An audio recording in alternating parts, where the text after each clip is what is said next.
Ironically, the way the gubernatorial election is going, or seems to be going here in the next few weeks, Creigh Deeds will get one of his great wishes: nonpartisan redistricting. Now, the 2010 census is upon us, will be around the corner, whatever you want to say about that.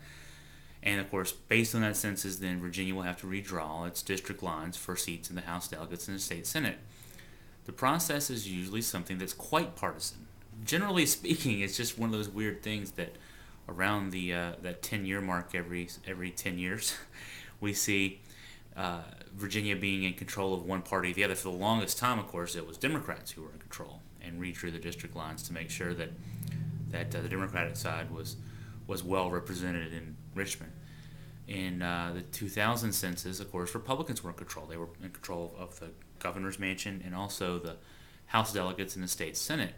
Not surprisingly, those districts that were drawn were very favorable to Republicans and really gave Republicans a big advantage in the House of Delegates in particular.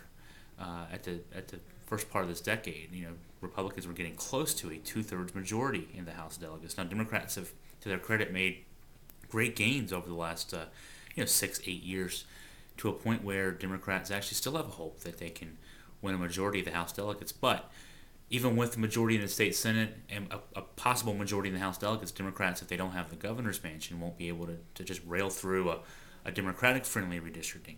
Now, I say ironically for Creigh Deeds in this respect. Creigh, of course, has been a proponent for a long time of nonpartisan redistricting as a state law.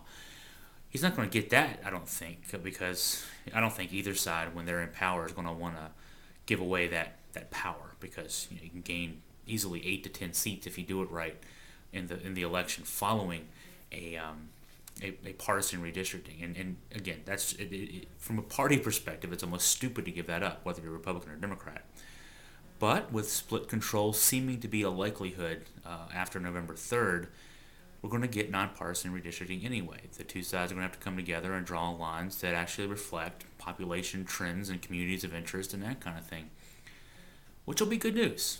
Maybe what we'll see then is we won't see a district, for example, like the one Ben Klein currently represents, that starts way down in Amherst, just north actually of Lynchburg, goes all the way up to Stuart Strath and almost touches us up here in Waynesboro.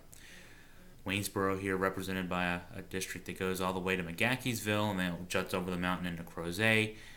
Really not a lot of logic to those two districts in particular, jutting across those mountains.